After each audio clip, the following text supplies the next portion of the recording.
Hello বন্ধুরা, welcome to Gide online YouTube channel. বন্ধুরা, আজকের ভিডিওতে আমরা আলোচনা করব 2024-এর ভোটার কার্ডের নতুন তালিকা নিয়ে, যেটা অফিসিয়াল ওয়েবসাইটে প্রকাশিত করা হয়েছে। এবং এই তালিকা থেকে তোমরা কি কি জানতে পারবে, এই নতুন যে ভোটার তালিকা প্রকাশ করা হয়েছে এখান থেকে তোমরা যারা নতুন ভোটার অনলাইন আবেদন করেছিলে কিংবা অফলাইনে তোমাদের ফর্মটা জমা করেছিলে, তোমাদের নামটা ভোটার লিস্টে এসছে কিনা, এবং তার সঙ্গে সঙ্গে তোমরা যদি কোন রকম কারেকশান করে থাকো এখানে তোমাদের নামটা কারেকশান হয়েছে কিনা, এবং তার সঙ্গে সঙ্গে যারা মারা গেছে তাদের নামটা এই ভোটার লিস্ট থেকে ডিলিট হয়েছে কিনা, এই সমস্ত কিছু ইম্পর্টেন্ট আপডেটগুলো 2024-এর নতুন ভোটার তালিকা যে প্রকাশ করা হয়েছে এখান থেকে তোমরা ইজিলি জানতে পারবে এবং তোমরা মোবাইল থেকেও এই পিডিএফটা ডাউনলোড করতে পারবে। তোমাদের যে পার্ট রয়েছে এই পার্টের জন্য তোমরা কিভাবে এই ভোটার তালিকা ডাউনলোড করবে এবং তার সঙ্গে সঙ্গে তোমাদের নামটা কিভাবে ফাইন্ড করবে এবং A to Z আজকের ভিডিওতে আলোচনা করব, তাই অবশ্যই তোমরা ভিডিওটি লাস্ট পর্যন্ত দেখো। তো বন্ধুরা, 2024-এর নতুন ভোটার তালিকা ডাউনলোড করার জন্য সবার প্রথম তোমাদের এই অফিসিয়াল ওয়েবসাইটে আসতে হবে। এবার এই অফিসিয়াল ওয়েবসাইটের লিঙ্কটা আমাদের এই ভিডিওটির নিচে দেওয়া রয়েছে, সেখান থেকে তোমরা সবার প্রথম এই পেজে আসবে। এই পেজে আসার পর নিচের দিকে যাবে, নিচের দিকে যাওয়ার পর দেখতে পাচ্ছ এখানে তোমাদের ডান দিকে একটা অপশান দেওয়া রয়েছে লিস্ট ইলেক্টোরাল। এখানে তোমরা ক্লিক করবে ভোটার লিস্টে। এখানে ক্লিক করার সঙ্গে সঙ্গে তোমাদের নেক্সট পেজ ওপেন হবে। এখানে দেখতে পাচ্ছ নেক্সট পেজটা ওপেন হয়ে গেছে, ভোটার সার্ভিস পোর্টাল। এখানে তোমরা নিচের দিকে আসবে, যেখানে তোমাদের প্রথম স্টেট কিংবা তোমাদের রাজ্যের নামটা সিলেকশন করতে হবে, অর্থাৎ তোমরা কোন রাজ্যের জন্য এখানে ভোটার তালিকা দেখতে চাইছো অবশ্যই তোমাদের সিলেকশন করতে হবে। এবার আমরা যেহেতু এখানে ওয়েস্ট বেঙ্গল থেকে ভোটার তালিকা এখানে ডাউনলোড করব, অবশ্যই এখানে ওয়েস্ট বেঙ্গল চুজ করলাম এবং ওয়েস্ট বেঙ্গল চুজ করার পর দেখতে পাচ্ছ এখানে তোমাদের নেক্সট রয়েছে ডিস্ট্রিক্ট, অর্থাৎ তোমাদের ওয়েস্ট বেঙ্গলের মধ্যে তোমাদের বাড়িটা কোন জেলার অন্তর্গত ওই জেলার নামটা তোমাদের এখানে সিলেকশন করতে হবে এই লিস্ট থেকে। এখানে তোমরা জেলার নাম সিলেক্ট করলে, জেলার নাম সিলেকশন করার পর নেক্সট তোমাদের রয়েছে অ্যাসেম্বলি কনস্টিটিউন্সি, অর্থাৎ এখানে কিন্তু তোমাদের অ্যাসেম্বলি চুজ করতে হবে। এখানে কিন্তু অবশ্যই তোমাদের অ্যাসেম্বলি কে রয়েছে অবশ্যই তোমাদের ভোটার কার্ডে পেয়ে যাবে।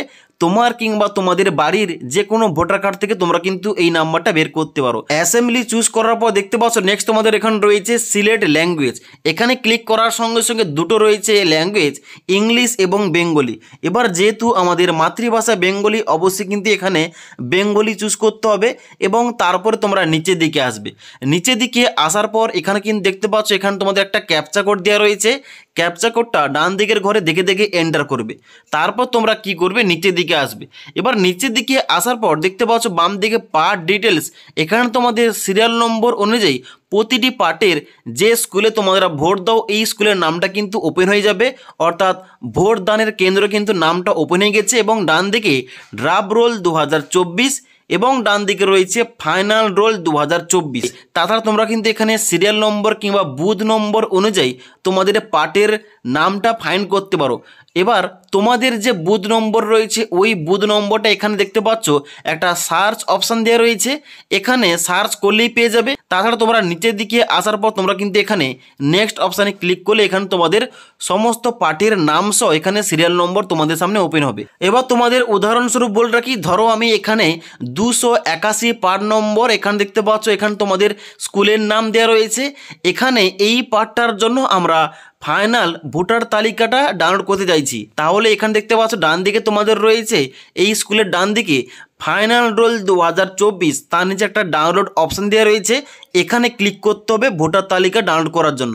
এখানে ক্লিক করার সঙ্গে সঙ্গে তোমাদের অবশ্যই একটা পিডিএফ মেমোরি কার্ডে সেভ হয়ে যাবে। এবার ওই পিডিএফ অনুযায়ী তোমরা সমস্ত রকম ডিটেলসগুলো কীভাবে ফাইন্ড করবে দেখে নাও। এবার পিডিএফটা ওপেন করার সঙ্গে সঙ্গে তোমাদের সামনে এরকম একটা পেজ ওপেন হবে, যেখানে প্রথমে তোমরা দেখতে পাবে নির্বাচক তালিকা 2024 S25 পশ্চিমবঙ্গ, যেখানে প্রথমে তোমাদের বিধানসভা নির্বাচক ক্ষেত্রের নম্বর এবং তার সঙ্গে সঙ্গে এখানে নাম ও সংরক্ষণের স্থিতি তোমাদের দেওয়া রয়েছে, যেখানে তোমাদের কিন্তু ডান দিকে অংশ নম্বর কিংবা পার্ট নম্বরে দেওয়া রয়েছে। এবার নিচের দিকে এলে দেখতে পাচ্ছ এখানে তোমাদের তারিখ দেওয়া রয়েছে, প্রকাশনের তারিখ 22/1/2024 অর্থাৎ 22শে জানুয়ারি 2024 তারিখে এই নতুন আপডেট অনুযায়ী নতুন তালিকা প্রকাশ করা হয়েছে। একদম লেটেস্ট তোমাদের কিন্তু তালিকা দেওয়া হয়েছে, সেখান থেকে তোমরা সমস্ত কিছু ইনফরমেশান পেতে পারো। তারপর তোমরা নিচের দিকে আসবে, যেখানে তোমাদের মোট সংখ্যার জায়গায় ডান দিকে টোটাল তোমাদের এই লিস্টে ভোটার সংখ্যা কত এখানে তোমাদের উল্লেখ করা রয়েছে। এবার এখানে দেখতে পাচ্ছ নিচের দিকে এখানে তোমাদের ভোটার লিস্ট একদম স্টেপ বাই স্টেপ দেওয়া রয়েছে। এখানে 1 নম্বর সিরিয়াল থেকে একদম শুরু করে এখানে তোমাদের নাম, স্বামীর নাম কিংবা বাবার নাম দেওয়া রয়েছে, বাড়ির নম্বর দেওয়া রয়েছে, বয়স দেওয়া রয়েছে এবং লিঙ্গ দেওয়া রয়েছে। এবার এই ভোটার তালিকা থেকে তোমাদের কিন্তু নামটা এখানে এসে কিনা তোমরা ইজিলি ফাইন্ড করতে পারো। আর তোমরা যারা ভোটার কার্ডের কোন রকম কারেকশান, যেমন তোমাদের নামের কিংবা পদবীর কিংবা তোমাদের বাবার নাম কিংবা তোমরা যারা বিবাহিত মহিলা তোমরা যারা স্বামীর নাম, তাছাড়া অন্যান্য কারেকশান করেছিলে এখানে কিন্তু তোমরা ইজিলি চেক করতে পারো তোমাদের কারেকশানটা হয়েছে কিনা। ওকে, তাছাড়া তোমরা যারা নতুন ভোটার, নতুন অনলাইন আবেদন করেছিলে কিংবা অফলাইন আবেদন করেছিলে, তোমাদের নামটা এসে কিনা এখানে কিন্তু এই লিস্টে ইজিলি চেক করতে পারবে মোবাইল থেকে। ওকে, আশা করি আজকের এই ভিডিওটির মাধ্যমে তোমাদের বলতে পারলাম যে নতুন ভোটার কার্ডের তালিকা যে 2024-এ প্রকাশ করা হয়েছে, কীভাবে তোমরা কোথা থেকে ডাউনলোড করবে এবং তার সঙ্গে সঙ্গে এই ভোটার তালিকা থেকে তোমরা কীভাবে ইনফরমেশান পাবে যে এখানে তোমাদের নামটা এসছে কিনা, তাহলে তোমাদের নামটা কারেকশান হয়েছে কিনা। ওকে, আজকের ভিডিওটির আপডেট তোমাদের যদি ভালো লেগে থাকে অবশ্যই একটি লাইক করবে। তাছাড়া এইরকম তোমরা যদি অন্য কোনো টপিকে ভিডিও চাও অবশ্যই কিন্তু আমাকে কমেন্ট বক্সে কমেন্ট করে জানাতে পারো। ওকে।